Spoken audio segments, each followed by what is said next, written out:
Rome, en 2025. Dans l'ombre de la basilique Saint-Pierre, le son des cloches résonne sous le plafond doré.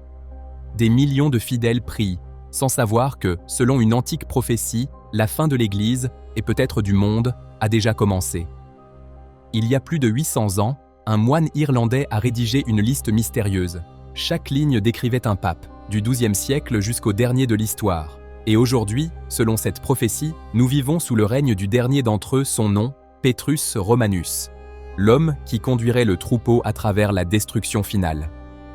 Mais qui était celui qui a laissé cette prédiction terrifiante? Qui était Saint Malachie, le prophète des papes? L'histoire commence en 1094, dans le froid de l'Irlande médiévale. Malachie est né à Armagh, à une époque où l'île était encore marquée par les guerres, les monastères isolés et les superstitions.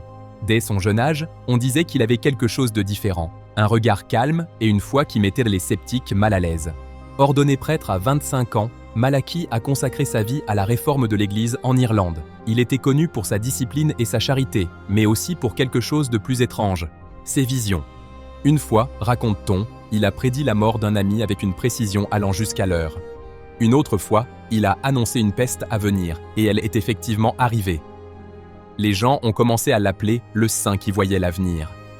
Mais ce qu'il allait voir à Rome, des années plus tard, changerait à jamais l'histoire de la chrétienté. En 1139, Malachie a voyagé jusqu'à Rome pour rencontrer le pape Innocent II. Le voyage a été long et dangereux, mer déchaînée, route pleine de bandits. Lorsqu'il est enfin arrivé, il a été reçu avec les honneurs.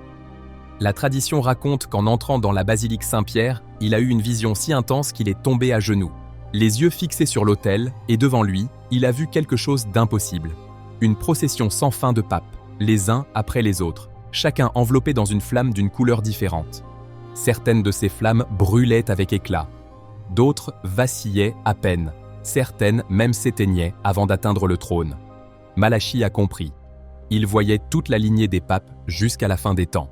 De retour en Irlande, il a écrit 112 courtes phrases en latin. Chacune correspondait à un pape, mais aucune ne portait de nom, seulement des symboles, des métaphores et des énigmes. Cette liste est devenue connue sous le nom de « La prophétie des papes ».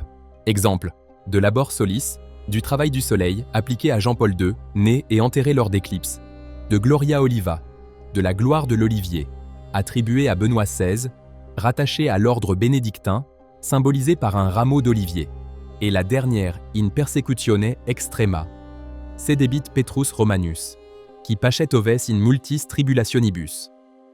Durant la persécution ultime, Pierre le Romain siégera, lui qui nourrira ses brebis au milieu de nombreuses tribulations. Après lui, la ville aux 7 collines serait détruite, et le juge viendrait juger les peuples. Malachie est mort quelques années plus tard, en 1148.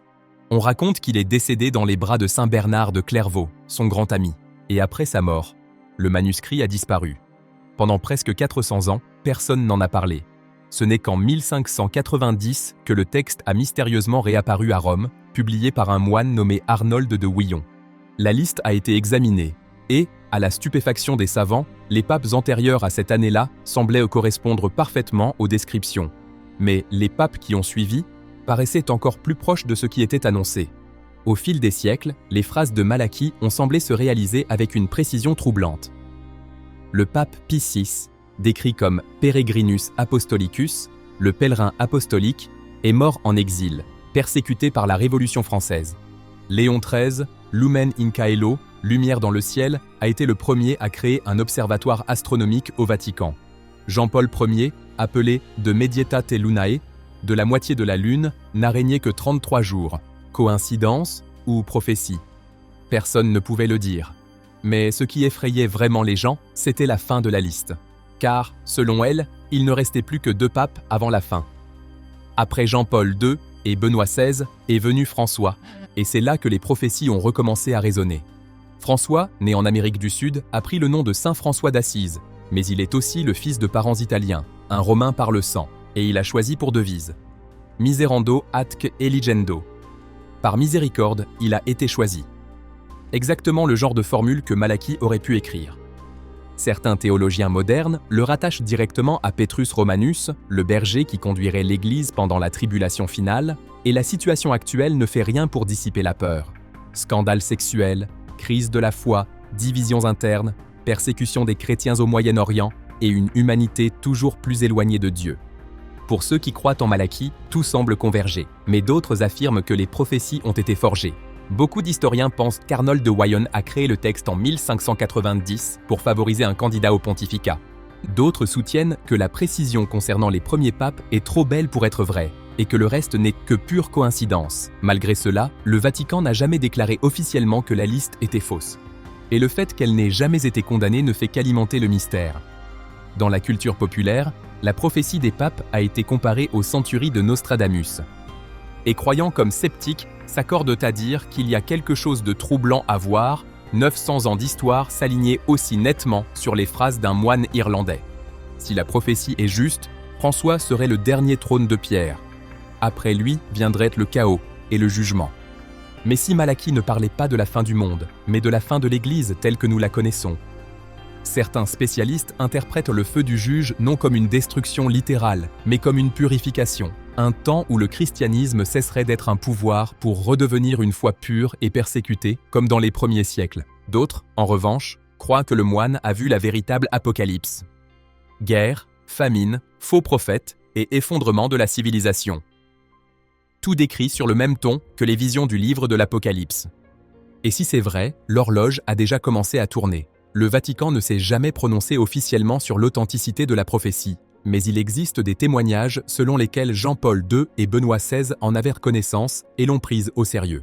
Un document non confirmé affirme que Benoît XVI, en renonçant à sa charge, aurait dit à un cardinal « La prophétie est achevée. Le temps appartient désormais à Dieu. » François, pour sa part, évite le sujet, mais parle souvent de la fin d'une époque, de la nécessité de purification et du jugement de l'histoire. Coïncidence ? Ou sait-il plus qu'il ne le laisse paraître ? Personne ne sait vraiment ce que saint Malachie a vu ce matin-là à Rome. Mais sa liste, écrite il y a plus de 800 ans, a traversé les siècles, les empires et les révolutions. Et aujourd'hui, elle est revenue hanter le monde. François, le pape que beaucoup pensaient être le dernier berger, n'est plus parmi nous.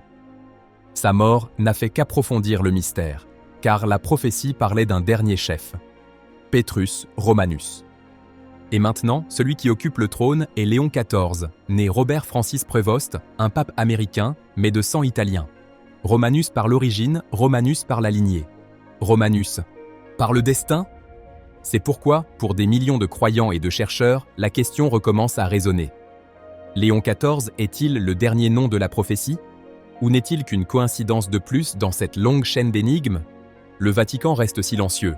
Aucun pape, cardinal ou responsable ne le confirme, mais ils ne l'ont jamais démenti non plus. Et tandis que le monde affronte guerre, division et crise spirituelle, le sentiment est le même que celui décrit par Malachie, un temps de tribulation. Peut-être la fin ne sera-t-elle pas littérale, avec des villes en flammes et des ciels embrasés. Peut-être sera-ce la fin d'une ère, la fin de l'Église telle que nous la connaissons. Un retour à une foi persécutée. Une purification. Ou peut-être Malachie a-t-il vu quelque chose d'encore plus grand. Dans le silence des cathédrales vides, entre l'écho des pas d'un pape nouvellement élu et le poids de 1000 ans d'histoire, la prophétie semble murmurer « Le dernier pape est déjà assis sur le trône, et le monde ne s'en est même pas aperçu. »